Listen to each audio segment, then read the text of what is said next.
When visiting Cambodia, you're sure to hear about the Khmer Rouge.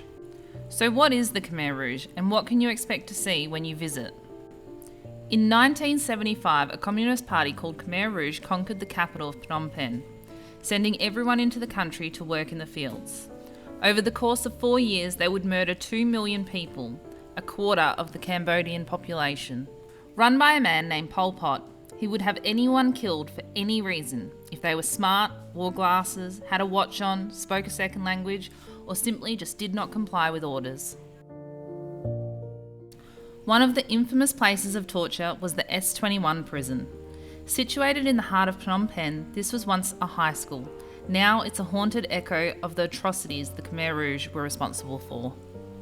If anyone caught the attention of the Khmer Rouge, they were brought here, interrogated, and eventually killed.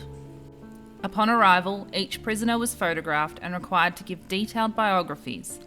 They were then stripped of all possessions, including the clothes they were wearing, and then taken to a cell in nothing but their underwear. They were shackled to the floor, head to toe with their inmates, forbidden to talk to each other and given no blankets or mosquito nets. These prisoners were worn down both in body and soul. Within a few days of arriving, they would be brought in for interrogation and torture, and they would be tortured until they confessed whatever they were charged with, whether it was true or not. Any people named in the confession would then be brought in for the exact same fate. Early in January of 1979, Vietnamese soldiers found S21 Prison. 14 inmates had been killed just before the Khmer Rouge deserted the place. The other inmates were rounded up and killed in the days before.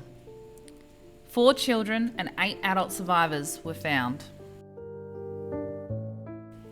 The photos of the 14 people that were last killed at S21 Prison hang on the walls at the places of their deaths. As you finish off your tour, you can meet some of the survivors and buy their books and have a chat to them. Moving a little out of town, you will find one of the killing fields. Collectively, all the killing fields in Cambodia had 1.3 million people buried in various sites. This one in Phnom Penh had around 20,000 people. At the height of Pol Pot's paranoia, so many as 300 people were killed and buried here per day. 129 mass graves cover the ground of this 6-acre site. The remains of the victims are housed in monuments for viewing. Still to this day, when it rains, bones and clothes will rise to the surface. To the west of Cambodia, in Battambang, there is a killing cave. The Khmer Rouge soldiers would bring their victims to the top of a hill, at the rim of a daylight shaft. They would hit them over the head or cut their throats and then throw them down the hole. Women were in one hole, men in another, and their clothes in a third. An estimated 10,000 people were executed here. In this day and age, with wars raging, we need to talk about this history and we need to learn from it. I implore you to visit the museums, but exercise caution with taking kids. We took our 12-year-old, and I would not recommend taking anyone younger than that. The images are graphic and the information is both sad and horrifying. If you only get the chance to visit one place, I suggest visiting S21.